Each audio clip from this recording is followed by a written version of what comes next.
Hello and welcome to Connect to Love here on PRN-FM. I'm Lisa LeRose and I'm joined by the incredible Michael J. Russ. Each week we dive deep into the heart of human connection, love, and of course the mindset of unlocking our greatest potential and try to fill each show with a little bit of positivity. So I'm just so excited for the show today because we are so honored to be joined by the legendary Mick Clegg. He is the founder of Seed of Speed, the author of the book, The Power and the Glory. He's a former power and development coach for Manchester United and also the founder of the Olympic Sports Gym.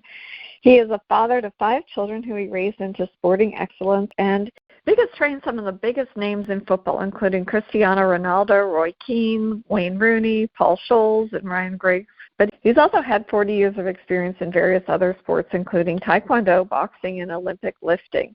But really, at the core of Mick's work is all about the power of human connection and creating an environment where greatness thrives. Cristiano Ronaldo wrote the foreword for Mick's book, and he said that working with Mick was one of the best ways to improve yourself. And he felt a lot of his success stemmed from what he learned from Mick. So I'm so eager to learn from you, and I'd love to welcome you both. Hello. Hi, Lisa. Hi, Michael. Nice to meet you. It's just such a joy to be with you both. So I wanted to share with the audience just a little bit about how I connected with Mick. I truly believe that God's source universe puts people in our path with whom we're supposed to meet in this lifetime. And that's how I met Michael J. Russ. I was actually doing a show with Glenn Brooks on KXRA radio, and Michael is one of the guests. There was just an instant connection, and that's how I felt when I met Mick Clegg. I happened to be at the Celebrate Your Life conference, and I was in a class with Sonia Choquette. And at the time, she was teaching how to see, not just to see with your physical eyes, but to actually look at somebody and see them, see their gifts, see their talents, see their essence. And as we were doing these exercises from across the room, I happened to see these 2 gentlemen, and they both had beautiful smiles. They had these really cool hats. But, when I looked at them, I saw something more, and there was just this beautiful, bright light that emanated from both of them, and that was Mick, and that was Mick's son, Michael. And it was just so amazing because afterwards, not only did I have an opportunity to work with them during the class, but Mick and I got together, and we had a cup of tea, and we had absolutely the most amazing conversation. And one conversation became another conversation, and we've been friends ever since. And it has just been so amazing, been such a gift and a blessing. And there are so many things that you've taught me over the years. One of those things, and actually, I mentioned not that long ago on one of our episodes, I spoke about you teaching me mirror writing upside down and backwards with the opposite hand and how that impacts the brain. When I read your book, The Power and the Glory, I was just so blown away by it. So much of what you have taught me has stayed with me, and there's just so many wisdoms that you bring forth. I know over your career you've had some amazing pivotal moments, but you got your start with your kids, and I'd love for you to share with our audience a little bit about your journey and what inspired you and what brought you to where you are now. Well, I was just a young kid who was moving about here and there. My mum and dad used to move around a lot, and I just happened to be in the last school that I was going to before I went into work. And I met this young lady called Sue, and then started to see her at 16. We got engaged at 17, bought an house and got married at 18, and I had the first child at 19. So that set the scene for me. But I'd actually been playing the guitar, and I really loved music. Anyway, it seems that music didn't last very long, because when you suddenly got a load of responsibility, especially with children, and Sue liked to have children. Every 3 years she said to me, we're having another one. And so I got these kids. Didn't really expect to get married or anything. I had crazy ideas about being a rock star, but there you go. But anyway, when the responsibility comes along, I think I am capable of actually looking at situations and thinking, right, how best do I do this? And although I made a lot of mistakes with my kids, also, I try to do the right thing all the time. And I think that always stands out when you're trying to do the right thing, even though sometimes it's damned hard, you know. But I started coaching my kids. And of course, my kids were really nice kids. I used to get, well, me and the wife used to get really nice people saying to us, your children are fabulously well behaved, just like my dogs, by the way. I like to think my dogs are the same. And because people are always telling me that every day, I go out with the dogs now rather than the kids. Anyway, I started training the kids because they was interested in the sport, but they had lots of mates. So when my kids started becoming better at sport, suddenly the mates wanted to come and train with me.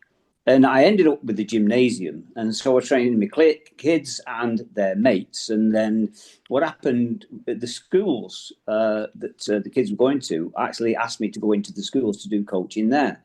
Because back in the day, in the 90s, there weren't that many people doing the types of training that I did. It was all about power development. I'm not a strength coach. Never will be, would never want to be. Strength and the way it's applied is not what I do at all. It's power development. And there's a really important thing about what power development is and where it comes from. And strength and conditioning, as it's always been taught, it's talked about with people with big leather belts on and lift heavy weights and all the rest of it. It comes from the muscles. Well, the muscle that I use for power development is the one at the top of your head. It's called the brain. And what I was doing was very excitedly watching all these little brains turn up, talking to me about what they wanted to do and how they would like to train with me. And then they end up in the schools. So without being a teacher as such, I was a qualified coach, of course, but I go in the schools and then there's a lot more. And then you begin to see how kids pick up on the way you are. I mean, I shout at kids, you know what I mean? And most people nowadays will be appalled at that. But you know, the people that really love me the most are the ones that I actually shout at and say, do this right. Mm-hmm. Change your mind. If you want to be successful, change your attitude, all that sort of stuff. And parents love that about because it doesn't seem like people are allowed to do that anymore. You know, it's you got to be nice to people all the time. Well, loving people does not come from being nice all the time. You know, when you're bringing your own kids up, sometimes you've got to lay the law down. And that's what I've had to do over the years. And I run my gym the same. And people seem to feel like they're in a place that has safety because of the way that I am. And building relationships from young children into schools and then colleges and then ultimately a place like Manchester United, which was incredible, gave me a real opportunity to meet a lot of people across a lot of age groups and different obviously stages in development, and also some super athletes and some not very good athletes. In fact, I ended up earlier on in the day doing mentally and physically handicapped coaching as well, even though I'd never been qualified for that. It was just people who was watching me work in the schools, etc., said, look, we've got certain kids, we feel that they respond to the way you are. And so I was actually invited by Manchester Council to go and work with their mentally and physically handicapped children back in the day in the 90s. And it was very successful. So I've had this opportunity to listen and talk to all these kids and all these brains that are taking in information and giving out their information that they've learned. You learn so much. And it's all about, I mean, I don't much talk about love as such. It's more about relationships. And because within the relationship, if you can build that on a good, strong footing, then love is the ultimate development from a strong relationship in love. And that's what I found was the most important thing to me, to build relationships. Now, how can you do that? Well, the most important way of doing that is we have 2 eyes and 2 ears, but only 1 mouth. And that tells you a lot. Do a lot more listening and watching than you do talking. So Lisa mentioned a guy called Teddy Sheringham, who was one of the older players at Manchester United when I first went in. Now, he was really, when I got there, I was told he was on his way out. But I was asked a question, who was the fittest player in the team? And this was in 2000. And I said, well, you'll have to give me time to watch and listen to what's going on and everything, you know, and then I'll come back to you. And a couple of weeks later, they said, right, who's the fittest man in the team? I said, well, overall, when you take all the different aspects of being fit, if you understand what fitness really is, that is, then I would say Teddy Sheringham.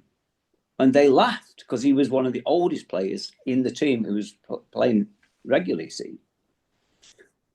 But what turned out, I mean, because, you know, when you laugh by footballers and coaches, it can easily put you in a position of feeling inferior or, you know, under pressure. It didn't me, because I knew what I thought. I felt this from watching and listening and building a relationship with Teddy Sheringham.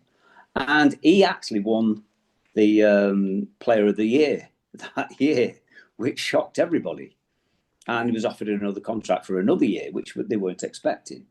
So from that, having that relationship with a much older guy at the very, very top level, who'd been and had so much experience and had children of his own, then you start to register in your own mind some kind of model of behavior, because I've had all these kids and now I'm, you know, looking across the board a lot, like David Beckham was there at the time, you know, and Paul Scholes and Gary Neville and Roy Keane and all that. Really, I know you're in America and you do soccer, whereas we do football. Yeah. And so I'm not sure you'd connect with that. But anyway, from a footballing point of view, at Manchester United, some of the top players there, you know, I was working with and very successful. And I was getting absolutely hammered with all this information that was coming in. And the only thing that saved me was this, my 2 eyes and my 2 ears. Because really, for a relationship, all you need to do is listen and watch. And if you say something, see how they take that in and whether you're giving anything back. Now, what I tried to do when I was at Manchester United is any player who asked me for something specific, I would very much like to try and help them. And Ryan Giggs was a massive figure there at Manchester United, who asked me something very specific about his game. And I told him various things. And Lisa, again, just before we started, you mentioned mirror writing, left-hand mirror writing.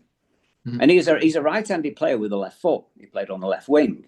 Really? And he said to me, I always hope to be able to cross the ball with my left foot better than I do at the moment. So I looked at the way that he was moving and a lot of patterns that he had. And I started him using it because he's right-handed and left-footed. So I got him to do darts with his left hand and table tennis and other things, and then started to talk to him about why it's important to have balance. And as we went through the procedure, he ended up doing really well and was very, very grateful. And of course, these little stories start to spread. Teddy Sheringham, you know, Ryan Giggs. I'd worked with Roy Keane, who was the captain of the club, and we did boxing. And he loved the boxing, and so he encouraged it. So I was very, very fortunate. Probably one of the most fortunate coaches ever, because people just wanted to tell me their particular thing that they're really interested in. And rather than doing sessions for everybody, the same sort of thing, it was very, very specific to each person rather than rolling out on your computer. Well, we didn't have computers in them days. I think it was a back of a fag packet. Oh, no, we didn't smoke.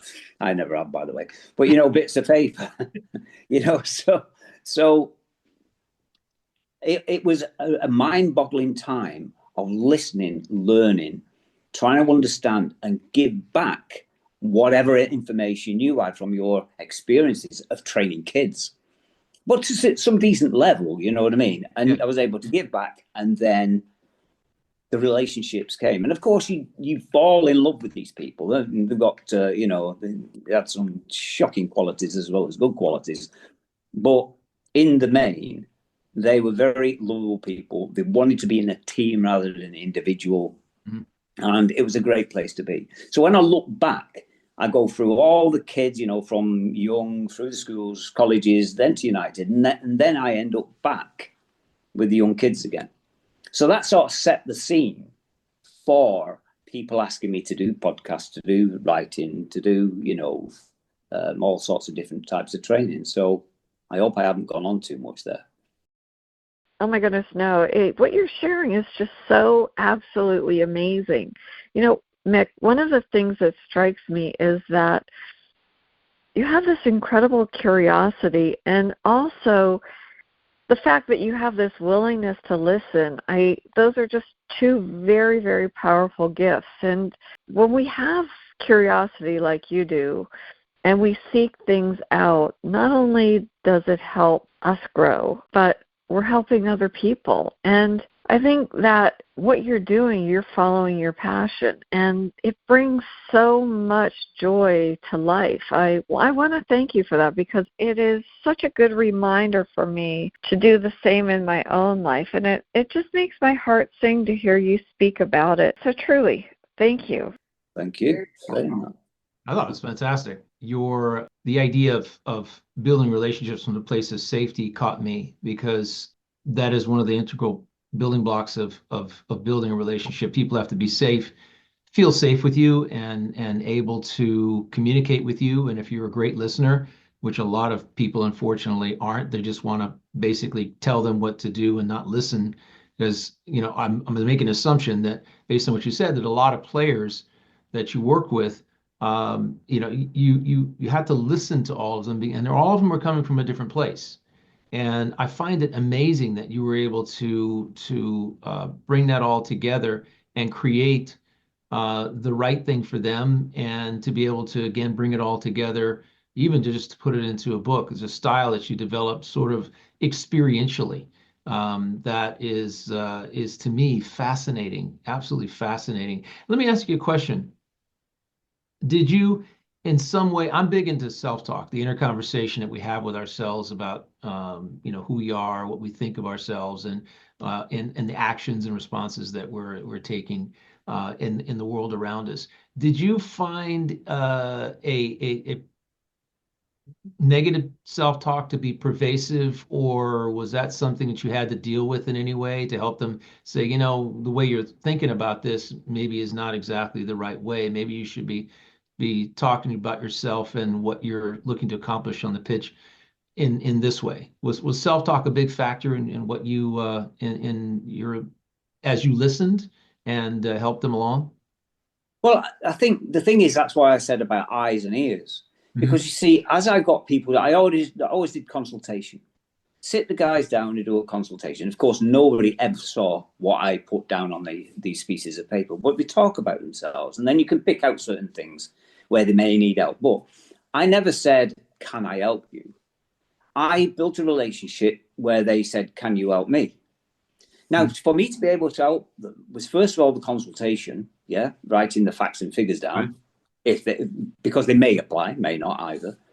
But then you listen to their heart as they speak about their experiences themselves, about the family, the team, everybody has had bad times and good times at that level, you know what I mean? So you let them express themselves. But once they've done that, my big job was then using the eyes, because they'll tell you all sorts of things. Now, this is the big thing about Cristiano Ronaldo. When he talked to me, he said, "This is what I'm going to do." Now, loads of people have told me what they're going to do, but he was different, because so I'm starting to watch all these players, and I'm very fortunate because I was there for 3 years before Cristiano turned up, and I was working with all these other people like David Beckham, fantastic guy, and, say Roy and Teddy and all them. But what happens is, if you watch them, once you've heard them, you actually see whether what you're seeing matches what they're saying. Right. And that's a massive thing, because people can say anything, but it doesn't mean it's true. And I don't doubt people, I just sit and listen. But what I do then is watch and listen again to see if what they said to me was what they actually did, or what they thought their problem was actually was the problem. And that's why I watched so many football matches over the years, obviously with my kids, and then other people's kids, and then going into Manchester United and watching all their teams, from first team, reserve team, youth team, schoolboy teams. I was absolutely waterlogged with football matches. But in virtually every game, certainly Man United, there was somebody I'm watching specifically. And I'm watching on a basis, I've listened to you, you've told me things, and now I'm seeing how you act. And see if they act like they say they are. So you get the proper, understanding of who these people are. And then you ask them, well, how could I help you? I never tell them where I can help them. I don't do that. Yeah, you It's can. not one of my things. They have to tell me if they want to. They don't have to tell me, but do you know what I mean? They would have to tell me for me to make a judgment and say, well, from what I've observed, from what I've listened to, this might be something that would help you. And then you build the relationship from there. So they know that they're watching you, first of all. You're coaching the basic levels of the ordinary stuff, your sort of circuits and stuff like that. But really what they wanted from me was their own special thing, because everybody has got their own special thing that they want. And if they can get somebody to have a good relationship with them, helping them to get their own special thing, that makes you special to them. And it's a fantastic place to be in. So I was never under pressure. I mean, back in the day, when Alex Ferguson and Mickey Phelan and, Steve McLaren, all these football people, they was under so much pressure for what went on. And I've been asked questions in and around these people. How did you stand the pressure in the gym with all them players? There was no pressure. I never felt any pressure whatsoever. I always had my seat in the gym, which I still do now. I never had an office. So I was always there when people wanted to come in. And so they never had to come knocking at my door and make an appointment. They'd just come in. Now, obviously, if somebody came in and somebody was already there, then they'd know not to butt in, because they don't allow people to butt in. But I was always there because I was there a long time. Do you know what I mean? A lot of hours. And that's how you learn about these people. And then you've got to take in the information they're giving you, put it alongside the information that you'll see in their relationships with other people, what they say, the way they play the game, what they're like afterwards, what they're like when they come in and have had a bad game, what they're like coming and had a great game and they won this, that, and the other. And it's just you fall in love with the information that they give you, because guess what? You want to help them. You're a coach. Everybody wants to help, don't they? So every coach is there to help. But the problem is with a lot of coaches, they want to give what I've decided is right. And that's why the massive problem is in coaching. They've been taught with their university qualifications and this, that, and the other. You're taught exactly what you need to do. Well, I was very fortunate because these guys were at the top of the game at Manchester United. Right. Top of their game. So then they were asking me if I could help them with this, and I had to find a way of helping them and seeing if it works. And sometimes it did, and sometimes it didn't. But there was never upset if things didn't quite work out, because you know what? I always give my best. Right. And so that's how you build the relationships, by each person coming along, is by listening, watching, observing, understanding, and then saying, if you want me to help you, how would you like that to be? The first question when anybody walks through my gym is, what the hell are you doing here? Why do you want to come in here to an old man like me who's always shouting at people, Oh, well, I've been told this, been told that. Well, if you come through that door, you're going to find out whether it's true or not. And then they come in, and I am what I am. And successful with some people, not successful with others. You can't teach that. You can't teach that in school. That's something you learn. Well, I get this sense in how you're communicating to us about what you do, that this gift is innate to you. The ability to communicate with people and listen to people. There's a lot of it that is innate to who you are as a person. And I don't know where the heck you learned it. Was your father like that? Did you pick it up from your parents? No. I only picked it up from one place, and that was from God. I believe in God. Yeah.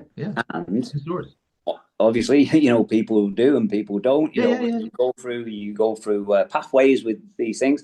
But I learned very quickly about God when I was 6 years old, because I went to Sunday school. But from that, I was always searching for God. And what I didn't realize from listening to people and studying books even, they never told me where to get in touch with God. And it was really strange, because God wants you to speak to him in your private place. He doesn't want you to speak to him in church. You go and meet the people, and if you're in a church and you want to be part of the brethren and whatever. But to build a relationship with God, it has to be in your personal space, in your bedroom, like, because you can shut the door and nobody else is there, and you can, Right. bow down, or you can lie on the bed and think, or whatever, you know what I mean? But you build a basic relationship with God. And I talk to God all the time. Mm-hmm. Now, because I do that, and I've seen what God's done to me, it seems obvious to me that, well, if people are asking me something, because I'm a dad, not a father, there's only one father, and that's the Father in heaven. But I'm a dad, and I want to listen to my children, which I always did. And then if they're asking me to help them, I try to. I did make lots of mistakes as well. Mm-hmm. But over a period of time, you learn that you've got to listen to be able to really understand, and then you can go into action. And that's what I learned from praying to God. Tell God your problems, and then wait for the answers. Mm-hmm. And that was a success to me.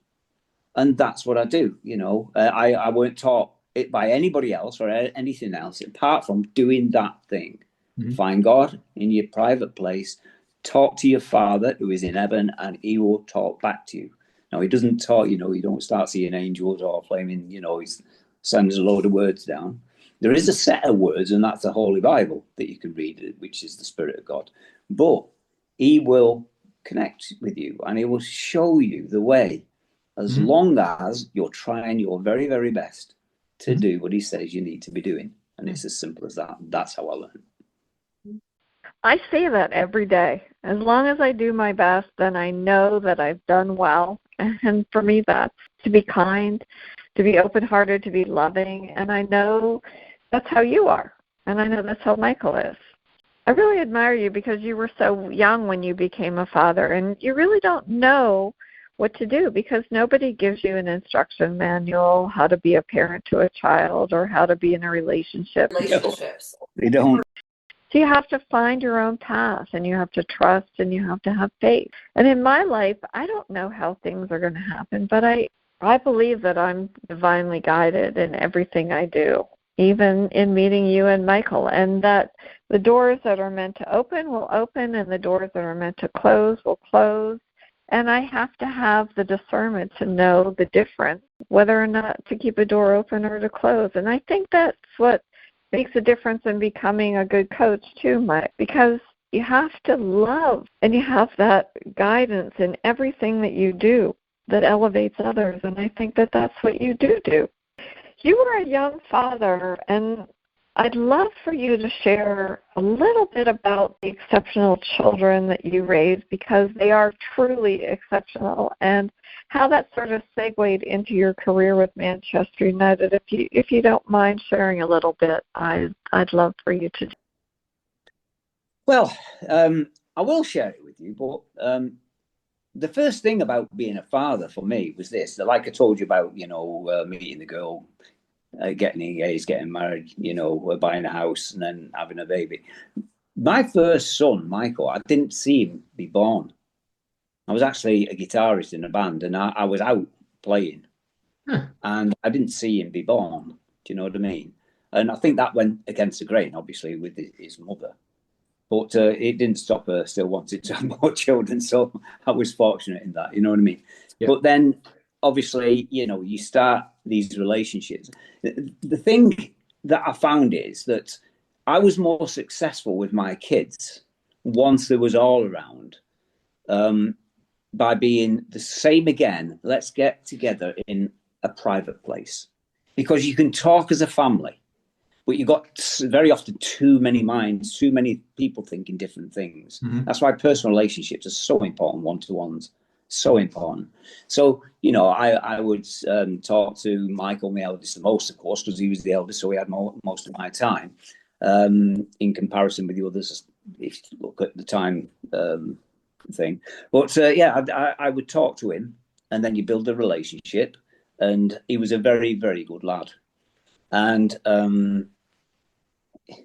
he then set the scene for his brothers, because I always said to him, like, look, Mike, you have to do a job for me, and that is, I can't see everybody all the time. Now, if I'm not there, then you have to be looking after your brothers and sisters. So he was the eldest son, and he took that job on so well. So he took the job on so well. We opened up a gymnasium. This was way before Man United or any sort of glory that he had or anything from playing football. And he used to open the gym at 4 o'clock straight from school, whereas I couldn't get there until 6. And so he'd go in there and he'd be dad in a gym that I just opened with people at 14 years old. Mm-hmm. And so he was coaching, and he hadn't gone for qualification. You couldn't do that back in the day at 14.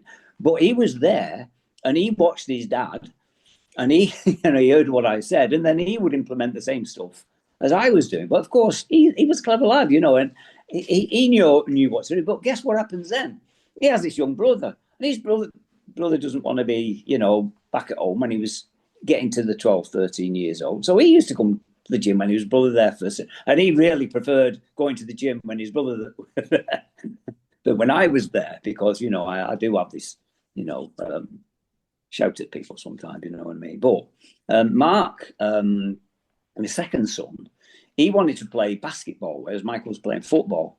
So I looked at Mark by going watching him play basketball, and I started to implement with him some of the coaching things that I'd learned that worked and everything. And he became a really good basketball player. But because we got into the weights, he really found weightlifting suited him because of, the way that he felt about being a sportsman. And so he became very successful. He's been in the Worlds, he's been in the Europeans. He's never won the Worlds or the Europeans, nowhere near it. But he did really well. To get into them levels, you pay to be an athlete, and you're taken abroad all over the place, and you got recognition and that. And again, then he starts to coach what he's been coached. But each time they're taking what I've said as foundation, as a model, and then what they think is, well, I think this and I think that. And that went down to Stephen. Our Stephen played for Manchester United. He was offered a 5-year contract for Manchester United at 14 years old. But he was actually an incredible sprinter. His best game was basketball. He was in the national finals at javelin and shot put, I think it was. It was just an absolutely amazing sportsman. So, and it was obvious to me. He's watching his brother, he's watching his brothers, and he's developing himself. And of course, he's 6 years younger than Michael. Michael has older mates. Now, they were always round at our house. Mates were always at our house. There's always so many people in our house at the time. And I put up a basketball net in the back of the garden.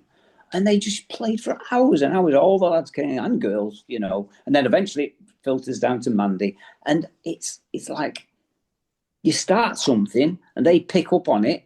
And to me, they become really good because they were coaching as very young people. And they was helping as young people. As you do the coaching, that's the main focus. But guess what? Somebody starts crying. Well, let's sit down and listen to them, and why, and what's happened at home, and this, that, and the other. And now my kids, 3 of my kids run one gym, which we've had for 41 years now. My youngest son works with me at Cedar Speed. And then Michael still runs Manchester United's gym. He's head of power development and strength and conditioning at Manchester United with the first team. And he's very fortunate because Michael, he's amazed me. The most amazing thing is he went to Sunderland Football Club with Roy Keane. When Roy Keane finished football, he became Sunderland manager. And he came to me and said, would you like to come with me? Because we got on so well. I said, well, I can't leave Man United to go to Sunderland. I said, but Michael played at United at the same time that Roy was there. And he knew Michael very well because he was good at everything in sport, boxing and playing, sprinting, jumping, all these things. Michael was really top end, but he wasn't as good a footballer because he didn't have as much football knowledge than the other did. Anyway, he finished his career in football, but then Roy takes him to Sunderland. Now, this is when it really gets interesting. Roy takes him up there. I go up there as well. And we look at the situation. We look at the programs and everything that we need to do. And he was coach anyway, from being 14, like I said. And he goes in there. And he worked under 13 managers at Sunderland Football Club. 13 that was coming and going. Roy lasted about 2.5 years, I think it was. And then they got another one. Some last 6 months, some 18 months. He worked through 13 managers at Sunderland. And then things went wrong. Sunderland dropped down 2 leagues. And Michael's wage was fairly good because he'd been there for 12 years. And so they said, look, we can't afford to pay your wages anymore. We're going to have to let you go. Fair enough. So then I'm at my Cedar Speed gym, and Ole Gunnar Solskjaer, I worked with him right the way through my time at United. I don't know. Have you heard of Ole Gunnar Solskjaer? No, I haven't. No. He's a Norwegian lad, fantastic. And he ended up coming back, being manager of Manchester United. So when he came back, he looked me up. He came down and said, look, I want you to come back to United. Well, a mate of mine had just put a lot of money into the Cedar Speed gym, and I couldn't just leave it when he'd invested so much. Right. So I said, oh, it's funny though, Ollie, because Michael's just finished at Sunderland, and he played with Michael at the time, back in the 90s into the early 2000s. And so he took Michael to United. And Michael's been there. He's had 5 managers. So what happens with managers is you usually bring their own staff in. But Michael's still there. You may have heard about Manchester United at the moment. They're getting rid of so many staff. You know, they're absolutely making lots of people redundant. And at the moment, it doesn't mean it'll last forever. But he's still there when so many others have gone. And I say, in fact, you know, just the last few weeks, I said, we've got to go and celebrate just the fact that you must have a fabulous personality to be able to do that, to have all them different managers with all them different knowledges and stuff like that. And you're still there. And I'm really proud of that. You know, so he's the three of, I had the gym, Olympic Sports Gym, for probably 18, 20 years on my own. But then me 3, Mark, Stephen and Mandy, next 3 down from Michael, they run Olympic Gym now. They have taken that gym and it's absolutely brilliant. It's way ahead of what I did when I had it. They've just took it on a totally new level. The place is absolutely fantastic, and the people that get in it, and that's what makes me marvel, because they are so good with people. We have to be people. Stephen's, Sean's the same. He's not on the level yet because he's been through a lot of problems. He was a weightlifter himself. He was in the World, Europeans, Commonwealth Games, all this sort of stuff, British champion, this, that, and the other. And he's gone through some, you know, bad times in his life, but he's coming around, and I can see it. The potential's there. He will take over from me. You know, I've told him, look, you know, it's not long before you'll have to start digging the hole at the back of the gym. When you think I'm about ready to finish, just push me in there and throw the dirt over it, and you crack on, as you know. I hope that's not the case, Mick, especially if I have any say over it. You're going to be around for a long time. But it's a great testament to the ripple effect. And Michael and I speak about this all the time, about the ripple effect that happens when we create from love.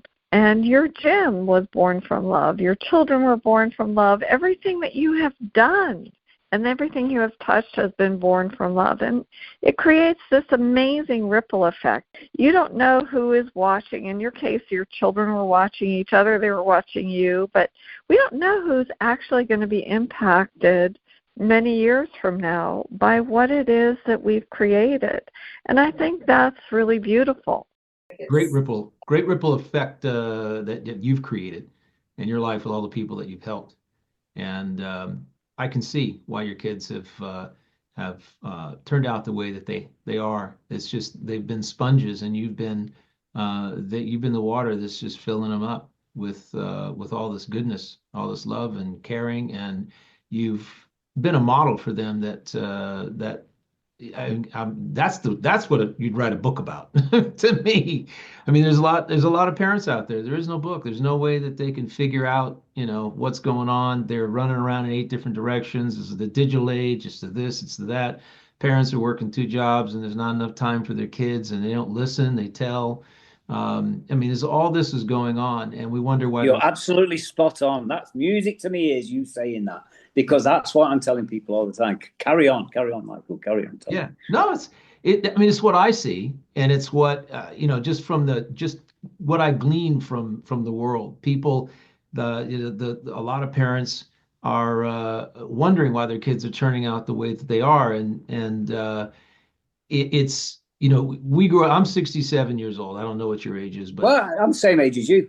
Yeah. With the So same we age. grew up in a time where parents really allowed their kids to figure out who they were, and there wasn't the parents were the influence, the main influence in the family. Now you live in an age where other people are the influencer of your children. And it makes it a lot more challenging for parents because the digital age, somebody's out there trying to influence your kid at every turn.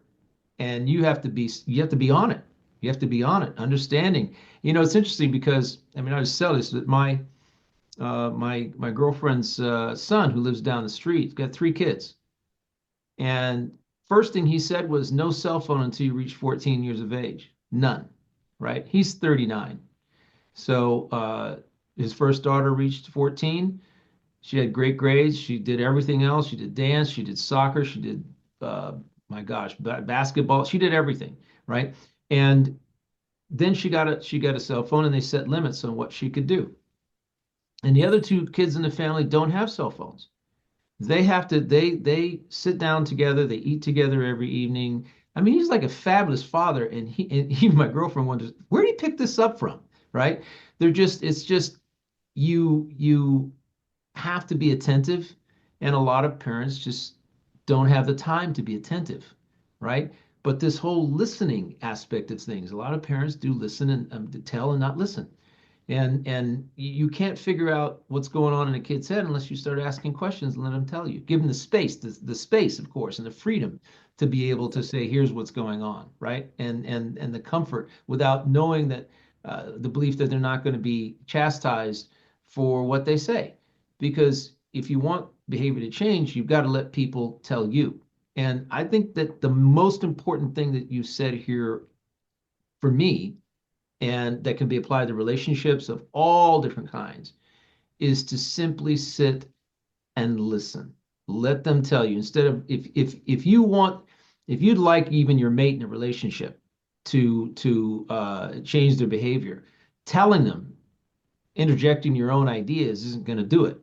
They have to be able to say, here's what's going on, and let them help to figure it out. If you ask them, hey, if you want me to be a part of that, I can, but if not, you can find somebody that can help you with that. But you know what? I'm here to listen. I'm here to listen. And in listening, and we can also the other thing that is so phenomenal is that you were an influencer, and I've always said parents are the original influencers, right? The original influencers, and you influence them by being a model for them. They could see. It wasn't that you told them you do this, you do that. It was how you carried yourself, and they picked up on that.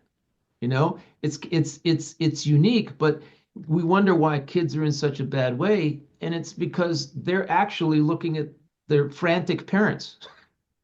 Parents are Can I going. tell you? Yeah, yeah, yeah. Can I tell Hey, you something? go ahead. Because you're bringing this out in me now. It's a little thing that I recognised when I was young and I was playing in a band. Right. So what you have in a band, you have the speakers and the amplifiers at the back of you, and then you have the crowd out there, and the speakers are playing to the crowd. Right. But if you were very clever, you have this very simple gadget. It's called the speaker. A monitor speaker that is telling you how you sound to them. And that's what really made me understand this about relationships. So you've got this monitor speaker showing you what they're hearing. Yeah. Yeah. And unless you get that in your life, to have that monitor, and that's why we all need to talk. Relationships are broken down now because of phones. Like you're saying, not having phones till you're 14, that's fantastic ideas, I tell you. Because we need to be talking to each other. Because we can't understand each other. But it's not just talk. I shouldn't say talking. That's the wrong word. We must be, building relationships through talking, listening, watching, all them different things. You know what I mean? And I don't think that's going on anymore. I mean, there's so drugs and stuff like that which influence people can't even think or even talk or build relationships anyway when them things are around. So yeah, I'm glad to listen to you. It's great. Well, the thing you don't know is that I've been a drummer for 57 years. In fact, Really? yeah, Wow. in fact, Wow. there's my Slingerland kit right there. Right. And Very good. I love the drums. I love what uh, I started playing when I was 7 years of age, and I don't Right. play professionally. I've played in many, many, many bands. I love going around the world, sitting in with bands and sitting in with people who I come across, musicians, and I can play with anybody from a function of intuition, right? And I really love it, and I understand exactly what you're saying. Being a musician is not the same thing as being a musician for a living, and for me, it was always a way of being comfortable in front of people. It enabled me to be comfortable in front of people, and to speak on a stage in front of a lot of people. Right? You develop that comfort. If I could sit at 7 years of age and play in front of a lot of people, well, when I'm in my 20s, 30s, 40s, 50s, and 60s, I can sit in front of people comfortably. I have a level of comfort that allows me to connect with people without getting in my own way with any fears or any doubts. And that's what I've always seen music as being is the pathway for that, right? And I'm really big into the influence aspect of things because that's where, when you can model a behavior and let someone else see how they can be, it is more powerful than anything else. It's why everything I talk about is spiritualism. Everything that Lisa and I talk about on the show is all that she talks about and we talk about together. And our guest is experience. It's experience based on experiential wisdom, right? And that's this whole conversation with you is about all of your experiential wisdom. How you got to where you are today is from experiential wisdom. You're actually simply applying what you've learned over time without having someone there having the you in your life early on in your life. You picked it up as you went along with this fabulous relational gift that you have, that you've discovered, and it's totally different than actually saying getting a PhD in psychology and attempting to put some sort of package and apply that package of learning to everyone you meet, right? It's like a cookie cutter thing. And that's not what it's about. It's not what a parent is being about being a parent or connected with people if you're a leader in a leadership position or in a position like you're in. And I love everything about this conversation thus far because you're speaking my language. And mine too, Mick. This whole conversation is just making my heart sing. And it's so interesting because you said something to me the other day about how things go full circle and how you started with kids and now you're back working with kids. And even though you had this wonderful experience at United with all these amazing high-profile players, you're ready for the next chapter. And that happens to be the brain and the mindset and really creating a legacy to be able to share that with other people so that other people can tap into that wisdom and that experiential wisdom that Michael was speaking of. And I would love for you to share because I am sure that everybody who's listening is very curious because your coaching impacted the career of one of the biggest football talents in the game, Cristiano Ronaldo. And in your book, The Power and the Glory, you speak about him being the heart and soul of the gym and that he wanted it more than anyone else. And that's a mindset. And that he was the first person in the gym and the last person to leave, and that he was so hungry to learn from your wisdom. It was such a beautiful relationship, and I know that it still goes on today. So I'd love for you to share just a little bit about mindset and the brain, if you don't mind. Me too. The brain. You want me to talk about the brain? Okay. What The you've problem learned. with sorry? Just what you've learned. Or intuited, I should say, intuited.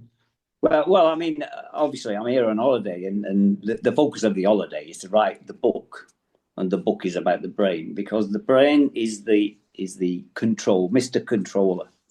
It's the control function of everything that goes on in your body and in your life. And if you want to get the best out of your body, you have to get the best out of your brain. It's dead simple, but people don't look for the simple things. They tend to look for all sorts of ideas where they can be different and do.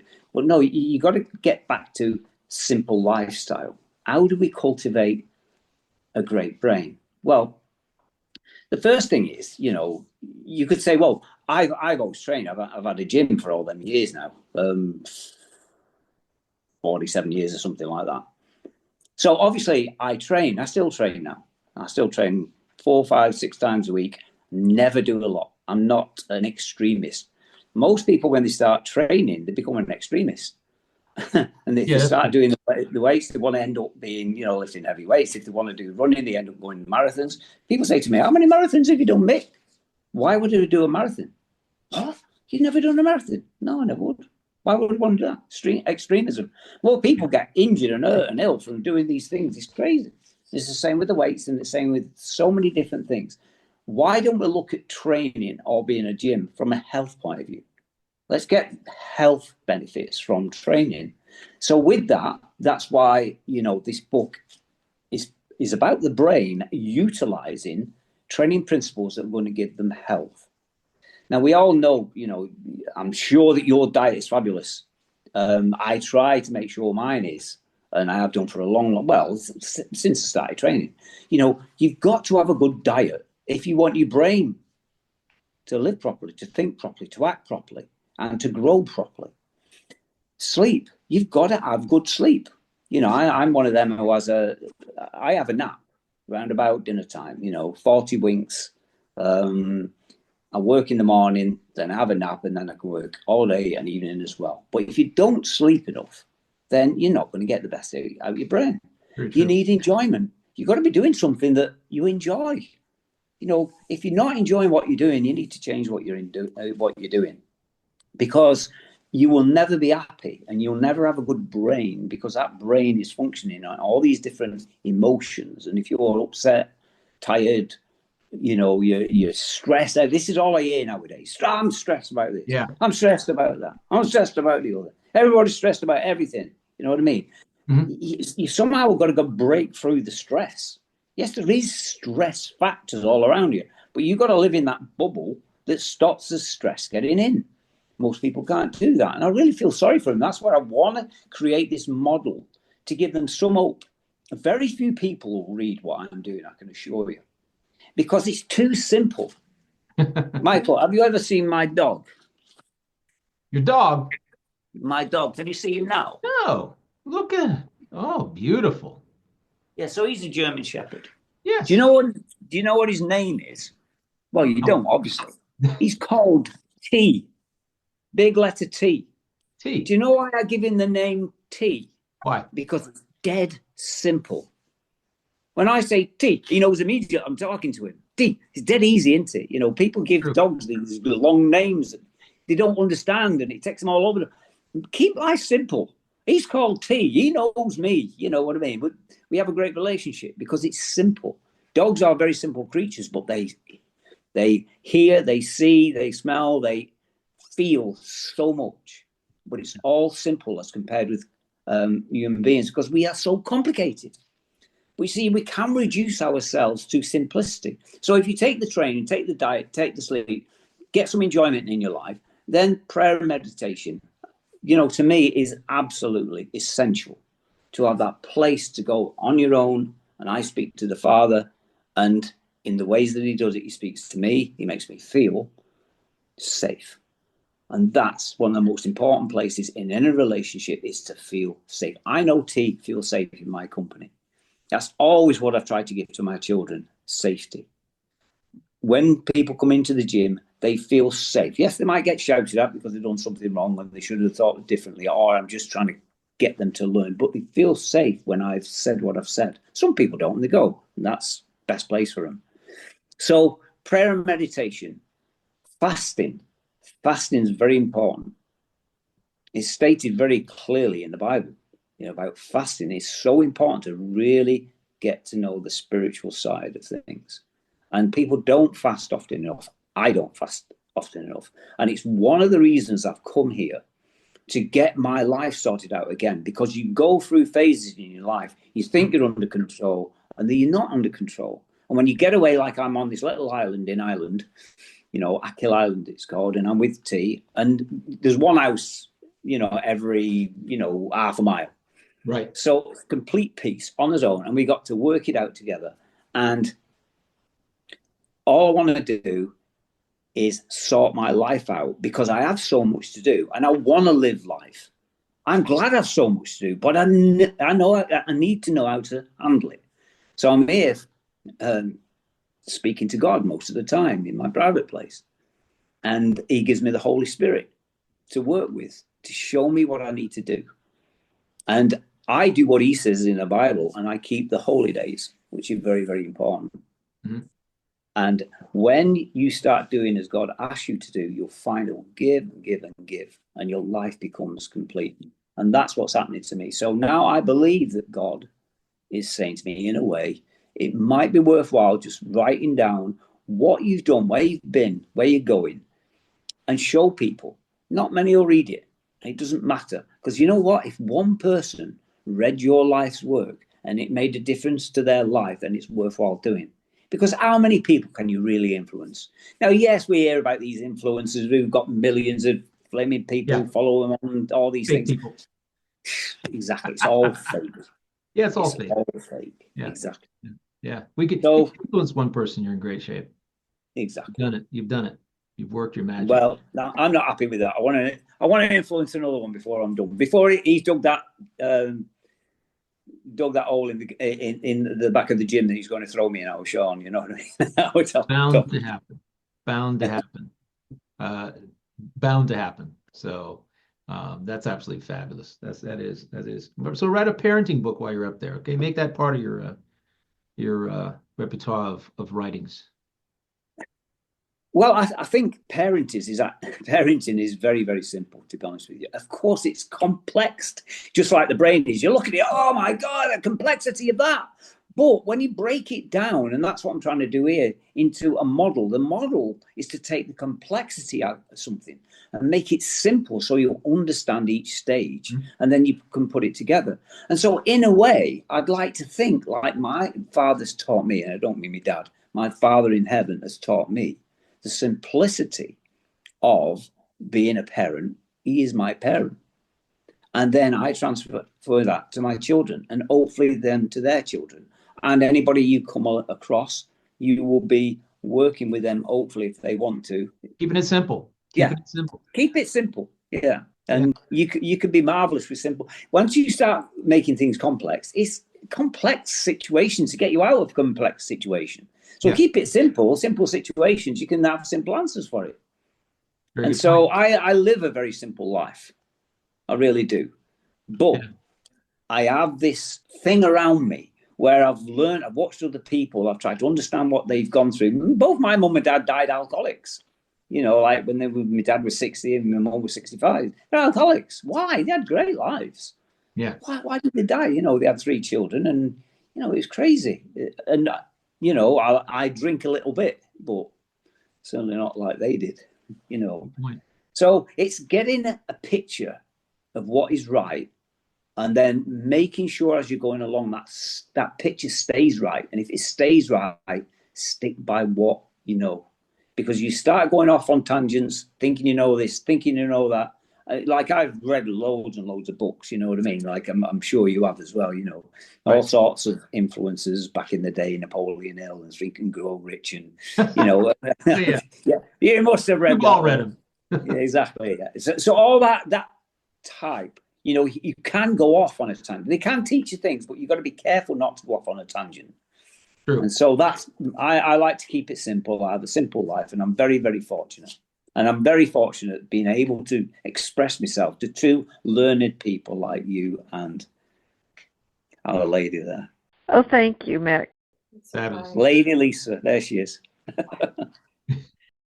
I hope that you'll join us again, because I feel like we're just at the tip of the iceberg in learning from you. You have so many wonderful insights to share.